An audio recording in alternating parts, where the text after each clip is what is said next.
Continuing Marcus Brutus from Plutarch's Lives, translated by John Dryden, revised by Arthur Hugh Clough. Though I confess I could wish that there were such beings, that we might not rely upon our arms only, and our horses, and our navy, all which are so numerous and powerful, but might be confident of the assistance of the entities also, in this our most sacred and honorable attempt. Well, the spiritual entities assist or are present in different ways, but not all of them have the powers that are attributed to them. With such discourses as these, Cassius soothed the mind of Brutus. But just as the troops were going on board, 2 eagles flew and lighted on the first 2 ensigns, and crossed over the water with them, and never ceased following the soldiers, and being fed by them till they came to Philippi. And there, but one day before the fight, they both flew away. Brutus had already reduced most of the places and people of these parts, but they now marched on as far as to the coast opposite Thasos. And if there were any city or man of power that yet stood out, brought them all to subjugation. At this point, Norbanus was encamped in a place called the Straits, near Symbolum. Him they surrounded, in such sort that they forced him to dislodge and quit the place. Norbanus narrowly escaped, losing his whole army. Caesar, by reason of sickness, being too far behind, only Antenna came to his relief with such wonderful swiftness that Brutus and those with him did not believe when they heard he was come. Caesar came up 10 days after, and encamped over against Brutus, and Antenna over against Cassius. The space between the 2 armies is called by the Romans the Campi Philippi. Never had 2 such large Roman armies come together to engage each other, that Brutus was somewhat less in number than that of Caesar. But in the splendidness of the men's arms and riches of their equipage, it wonderfully exceeded, for most of their arms were of gold and silver, which Brutus had lavishly bestowed among them. For though in other things he had accustomed his commanders to use all frugality and self-control, yet he thought that the riches which soldiers carried about them in their hands and on their bodies would add something of spirit to those that were desirous of glory, and would make those that were covetous and lovers of gain fight the more valiantly to preserve the arms which were their estate. Caesar made a view and lustration of his army within his trenches, and distributed only a little corn, some sort of kernel. Could be spelt, could be barley, could be buckwheat, whatever. But 5 drachmas to each soldier for the sacrifice they were to make. And of course, they were fond of that wheat from North Africa.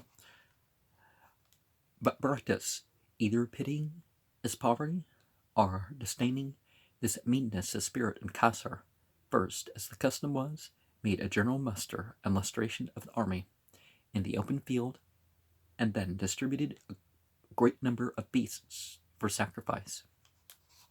to every regiment, and 50 drachmas to every soldier, so that in the love of his soldiers and their readiness to fight for him, Brutus had much the advantage. But at the time of lustration, it is reported that an unlucky omen happened to Cassius, for his lictor, presenting him with a garland that he was to wear at sacrifice, gave it him the wrong way up. Further, it is said that some time before, at a certain solemn procession, a golden image of victory, which was carried before Cassius, fell down by a slip of him that carried it. Besides this, there appeared many birds of prey daily about the camp, and swarms of bees were seen in a place within the trenches, which place the soothsayers ordered shut out from the camp. To remove the superstition which insensibly began to infect even Cassius himself, and shake him in his Epicurean philosophy, and had wholly seized and subdued the soldiers, from whence it was that Cassius was reluctant to put all to the hazard of a present battle, but advised rather to draw out the war until further time, considering that they were stronger in money and provisions, but in numbers of men and arms inferior. But Brutus, on the contrary, was still as formerly desirous to come with all speed to the decision of a battle, so that he might either restore his country to her liberty, or else deliver from their misery all those numbers of people whom they harassed with the expenses and the service and exactions of the war. And finding also his light horse in several skirmishes still to have had the better, he was the more encouraged and resolved. And some of the soldiers having deserted and gone to the enemy, and others beginning to accuse and suspect one another, many of Cassius's friends in the council changed their opinions to that of Brutus. But there was one of Brutus's party named Atelius, who opposed his resolution, advising rather that they should tarry over the winter. And when Brutus asked him in how much better a condition he hoped to be a year after, his answer was, "If I gain nothing else, yet I shall live so much the longer." Cassius was much displeased at this answer, and among the rest, Atelius had a much esteem for it, and so it was presently resolved to give battle the next day. Brutus, that night at supper, showed himself very cheerful and full of hope, and reasoned on subjects of philosophy with his friends, and afterwards went to his rest. But Messala says that Cassius supped privately with a few of his nearest acquaintance, and appeared thoughtful and silent, contrary to his temper and custom, that after supper he took him earnestly by the hand, and speaking to him, as his manner was when he wished to show affection, in Greek said, "Bear witness for me, Messala, that I am brought into the same necessity as Pompey the Great was before me,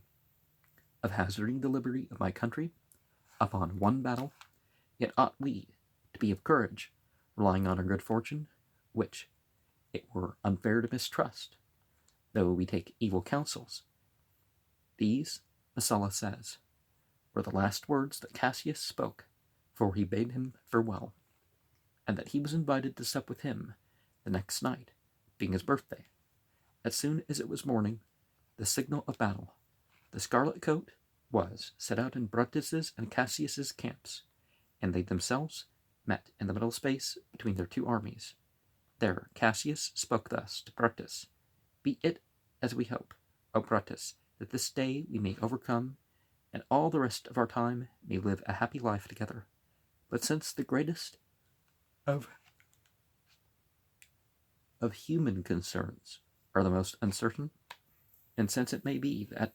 difficult for us ever to see one another again, if the battle should go against us, tell me, what is your resolution concerning flight and death?" Brutus answered, "When I was young, Cassius, and unskillful in affairs, I was led, I know not how, into uttering a bold sentence in philosophy, and blamed Cato for killing himself, as thinking it an irreligious act,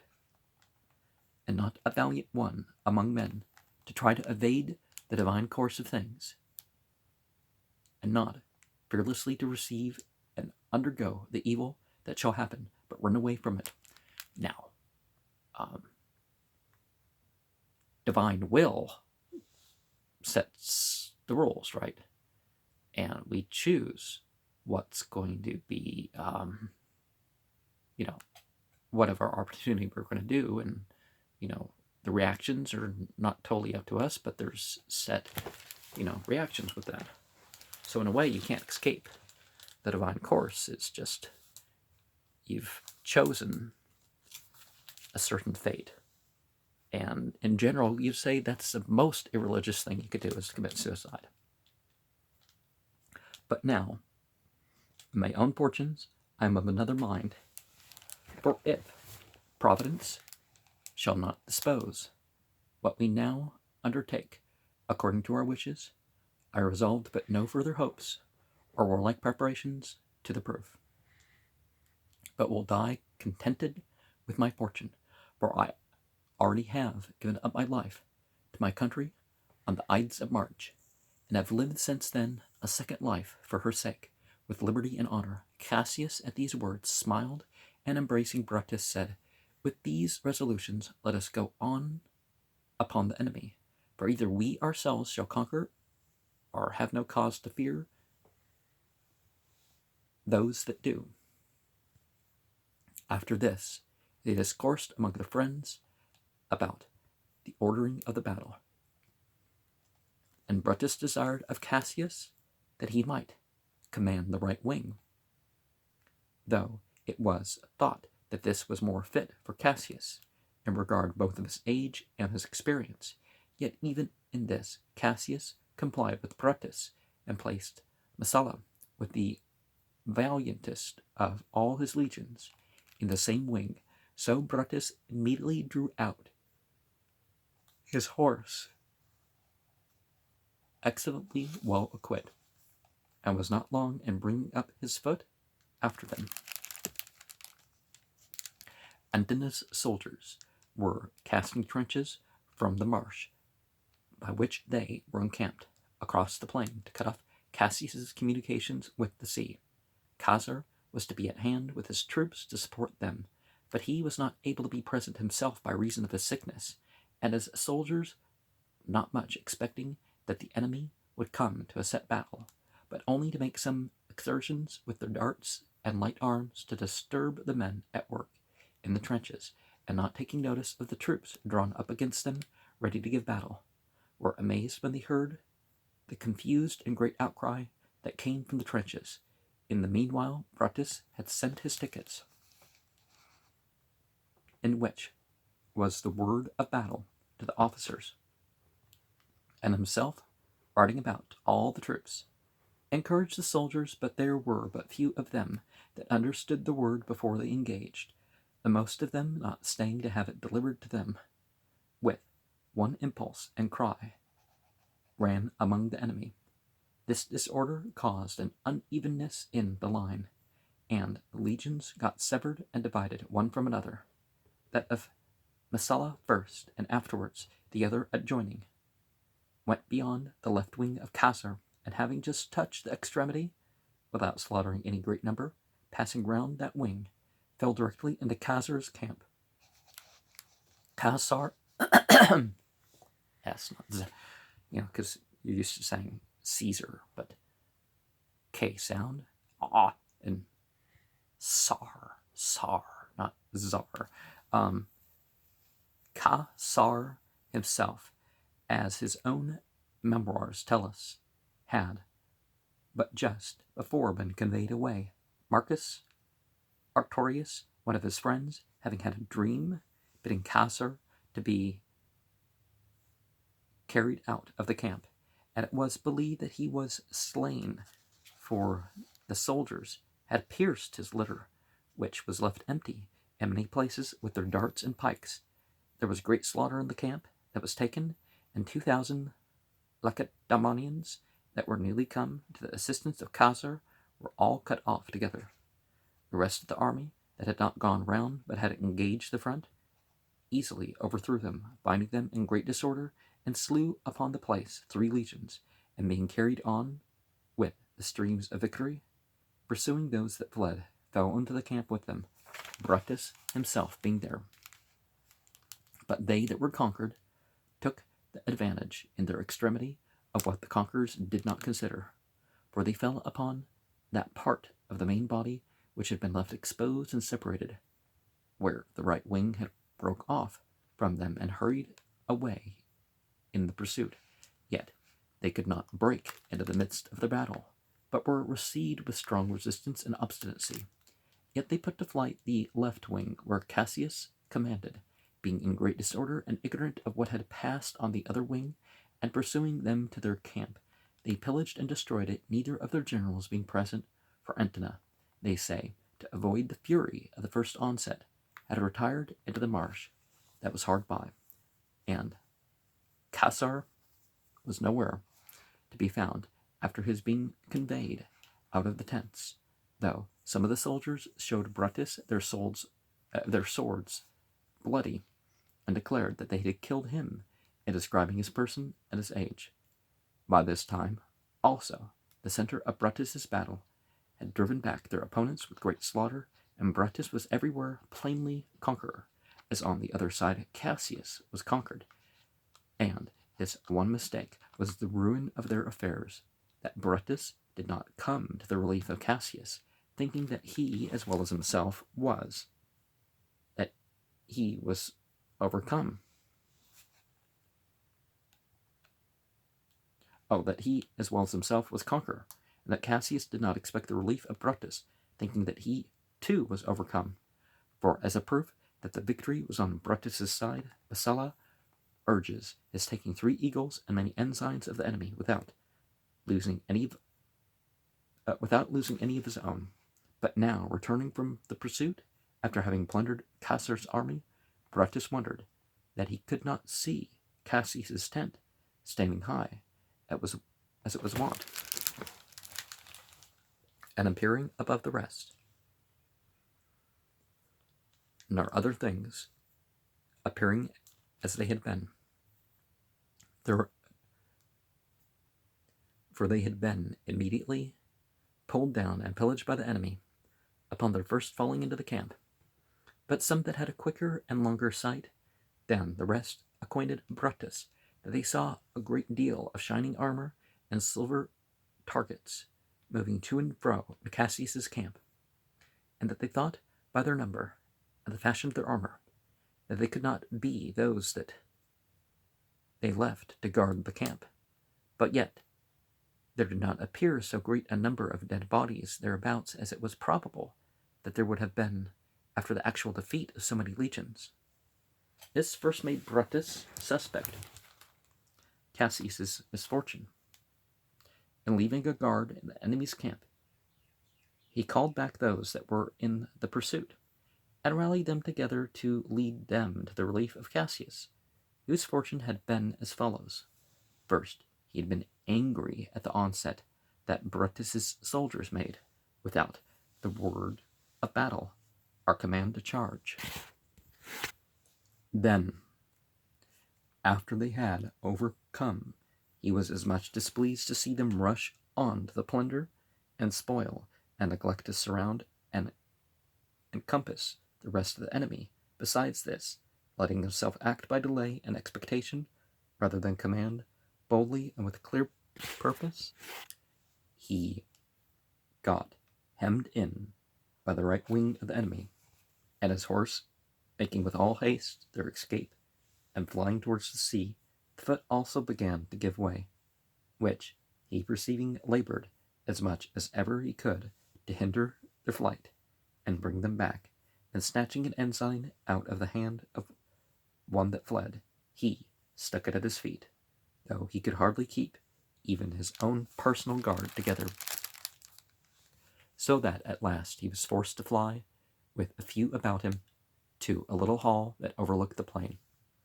That he himself, being weak-sided, discovered nothing, only the destruction of his camp, and that with difficulty. But they that were with him saw a great body of horse moving towards him, the same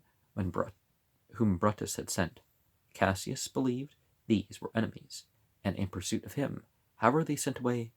Titinius, one of those that were with him, to learn what they were. As soon as Brutus's horse saw him coming, and knew him to be a friend and faithful servant of Cassius, those of them that were his more familiar acquaintance, shouting out for joy, and alighting from their horses, shook hands and embraced him, and the rest rode round about him, singing and shouting through their excess of gladness at the sight of him. But this was the occasion of the greatest mischief that could be, for Cassius really thought that Titinius had been taken by the enemy, and cried out, "Through too much fondness of life, I have lived to endure the sight of my friend taken by the enemy before my face." After which words he retired into an empty tent, taking along with him only Pindarus, one of his freedmen, whom he had reserved for such an occasion ever since the disasters in the expedition against the Parthians, when Crassus was slain.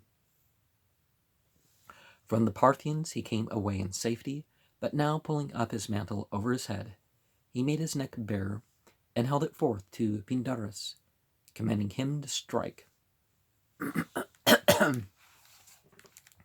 The head was certainly found lying severed from the body, but no man ever saw Pindarus after,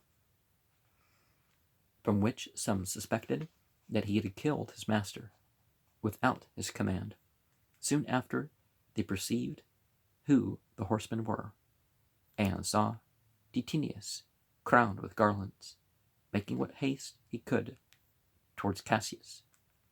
But as soon as he understood by the cries and lamentations of his afflicted friends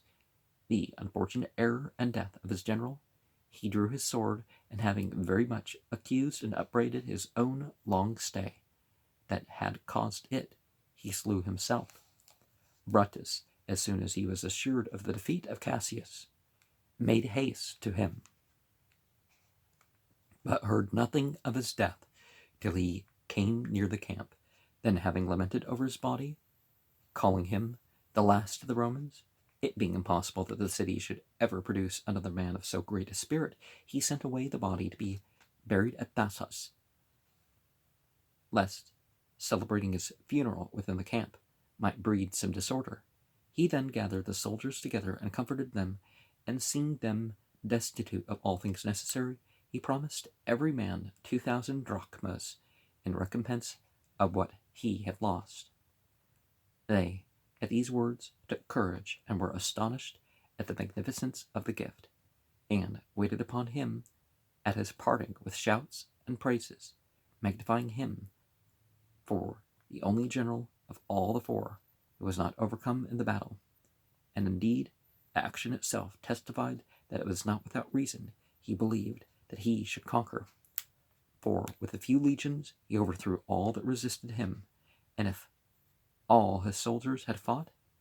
and the most of them had not passed beyond the enemy in pursuit of the plunder, it is very likely that he had utterly defeated every part of them. There fell of his side 8,000 men, reckoning the servants of the army, whom Brutus calls briges, and on the other side Messala says his opinion is that there were slain about twice that number, for which reason they were more out of heart than Brutus, until a servant of Cassius, named Demetrius, came in the evening to Antona, and brought to him the garment which he had taken from the dead body, and his sword, at the sight of which they were so encouraged that as soon as it was morning they drew out their whole force in the field, and stood in battle array. But Brutus found both his camps wavering and in disorder, for his own being filled with prisoners required a guard more strict than ordinary over them, and that of Cassius was uneasy at the change of general, besides some envy and rancor which those that were conquered bore to that part of the army which had been conquerors. Wherefore he thought it convenient to put his army in array,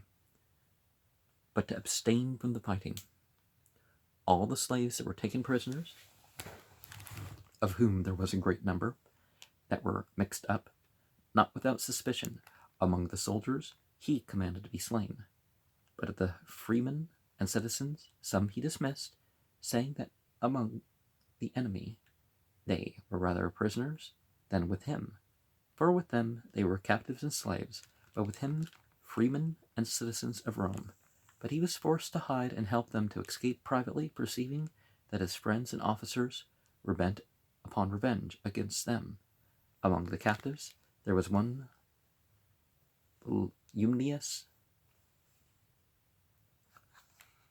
Volumnius, a player, and Saculio, a buffoon. One of these Brutus took no manner of notice, but his friends brought them before him and accused them that even then, in that condition, they did not refrain from their jests and scurrilous language. And, they're entertainers, so one plays music and the other makes jokes, right? Brutus. But wouldn't they say musicians? So maybe he was the more acting part, right? Brutus, having his mind taken up with other affairs, said nothing to their accusation, but the judgment of Messala Corvinus was that they should be whipped publicly upon a stage, and so sent naked to the captains of the enemy, to show them what sort of fellow drinkers and companions they took with them on their campaigns. At this, some that were present laughed, and Publius Casca, that he gave the first wound to Caesar, said,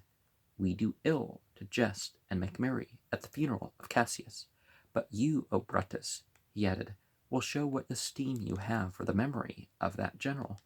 accordingly as you punish or preserve alive those who will scoff and speak shamefully of him." Don't, no matter what your power, I'm not excusing anybody for, they said something offensive, get them. People need to knock it off with that.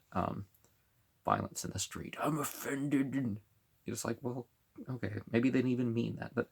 to this, Brutus, in great discomposure, replied, "Why then, Casca, do you ask me about it,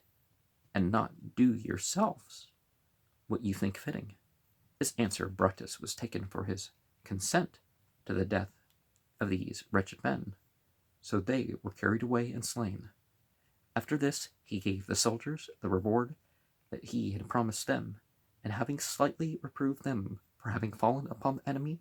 in disorder without the word of battle or command, he promised them that if they behaved themselves bravely in the next engagement, he would give them up 2 cities to spoil and plunder, Thessalonica and Lacedaemon. This, the one indefensible thing of all that is found fault with in the life of Brutus, though true it may be that Antony and Caesar were much more cruel in the rewards that they gave their soldiers after victory, for they drove out, one might almost say, all the old inhabitants of Italy to put their soldiers in possession of other men's lands and cities. But indeed their only design and end in undertaking the war was to obtain dominion and empire, whereas Brutus, for the reputation of his virtue, could not be permitted either to overcome or save himself, but with justice and honor, especially after the death of Cassius, who was generally accused of having been his adviser to some things that he had done with less clemency. But now, as in a ship, when the rudder is broken by a storm, the mariners fit and nail on some other piece of wood instead of it, striving against the danger not well, but as well as in that necessity they can. So Brutus, being at the head of so great an army in a time of such uncertainty, having no commander equal to his need, was forced to make use of those that he had, and to do and say many things according to their advice, which was in effect whatever might conduce to the bringing of Cassius's soldiers into better order, for they were very headstrong and intractable, bold and insolent in the camp, for want of their general, but in the field cowardly and fearful, remembering that they had been beaten Neither were the affairs of Caesar and Antony in any better posture, for they were straitened for provision, and the camp being in a low ground, they expected to pass a very hard winter. For, being driven close upon the marshes, and a great quantity of rain, as is usual in autumn, having fallen after the battle, their tents were all filled with mire and water, which, through the coldness of the weather, immediately froze. And while they were in this condition, there was news brought to them of their loss at sea. For Brutus's fleet fell upon their ships, which were bringing a great supply of soldiers out of Italy, and so entirely defeated them that but very few of the men escaped being slain, and they too were forced by famine to feed upon the snails and tackle of the ship. As soon as they heard this, they made what haste they could to come to the decision of a battle before Brutus should have notice of his good success. For it had so happened that the fight both by sea and land was on the same day, but by some misfortune, rather than the fault of his commanders, Brutus knew not of his victory 20 days after, for he had been informed of this, he would not have been brought to a second battle, since he had sufficient provisions for his army for a long time, and was very advantageously posted, his camp being well sheltered from the cold weather, and almost inaccessible to the enemy, and his being absolute master of the sea, and having at land overcome on that side wherein he himself was engaged, would have made him full of hope and confidence. But it seems the state of Rome, not enduring any longer to be governed by many, but necessarily requiring a monarchy, the divine power, that it might remove out of the way the only man that was able to resist him, that could control the empire, cut off his good fortune from coming to the ears of Brutus, though it came but a very little too late. For this evening before the fight, Claudius, a deserter from the enemy, came and announced that Caesar had received advice of the loss of his fleet. For that reason was in such haste to come to a battle. But his story met with no credit, nor was he so much as seen by Brutus, being simply set down as one that had no good information, or invented lies to bring himself into favor. The same night, they say, the vision appeared again to Brutus in the same shape that it did before, but vanished without speaking. But Publius Volumnius, a philosopher, and one that had from the beginning borne arms with Brutus, makes no mention of this apparition, but says that the first eagle was covered with a swarm of bees, and that there was one of the captains, whose arm of itself was sweated oil of roses, and though they often dried and wiped it, yet it would not cease, and that immediately before the battle 2 eagles, falling upon each other, fought in the space between the 2 armies, that the whole field kept incredible silence, and all were intent upon the spectacle, until at last that which was on Brutus's side yielded and fled. But the story of the Ethiopian is very famous, who, meeting with the standard bearer at the opening of the gate of the camp, was cut to pieces by the soldiers that took it for an ill omen.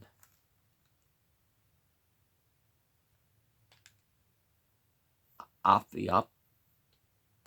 or something like that, is the term for burnt. The burnt look, because they had black skin.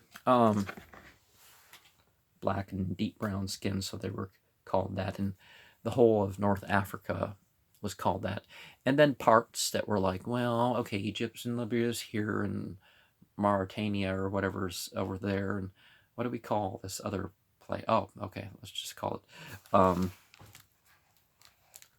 forget what Africa means, but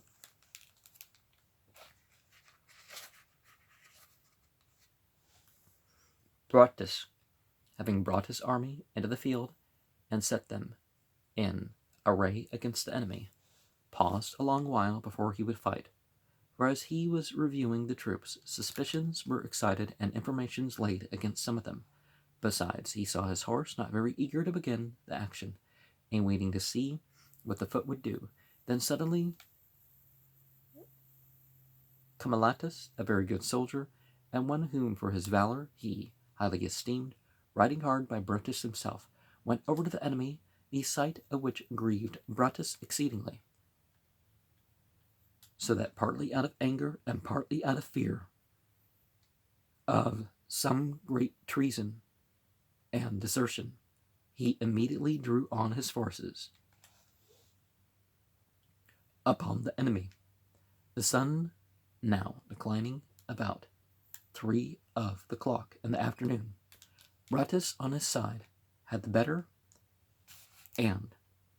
pressed hard on the left wing, which gave way and retreated, and the horse too fell in together with the foot, when they saw the enemy in disorder, but the other wing, when the officers extended the line to avoid its being encompassed, the numbers being inferior, got drawn out, too thin in the center, and was so weak here that they could not withstand the charge, but at the first onset fled. After defeating these, the enemy at once took Brutus in the rear, who all the while did all that was possible for an expert general and valiant soldier, doing everything in the peril, by counsel and by hand, that might recover the victory. But that which had been his superiority in the first fight was to his prejudice in the second. For in the first, that part of the enemy which was beaten was killed on the spot, but of Cassius's soldiers that fled, few had been slain, and those that escaped, daunted with their defeat, infected the other and larger part of the army with their want of spirit and their disorder. Here Marcus, the son of Cato, was slain, fighting and behaving himself with great bravery in the midst of the youth of the highest rank and greatest valor. He would neither fly nor give the least ground, but still fighting and declaring who he was and naming his father's name, he fell upon a heap of dead bodies of the enemy, and of the rest the bravest were slain in defending Brutus. There was in the field one Lucilius, an excellent man, and a friend of Brutus, who, seeing some barbarian horse take no notice of any other in the pursuit, but galloping at full speed after Brutus, resolved to stop them, though with the hazard of his life, and letting himself fall a little behind, he told them that he was Brutus. They believed him the rather, because they prayed to be carried to Antona, as if he feared Caesar, but durst trust him. They, overjoyed with their prey, and thinking themselves wonderfully fortunate, carried him along with them in the night.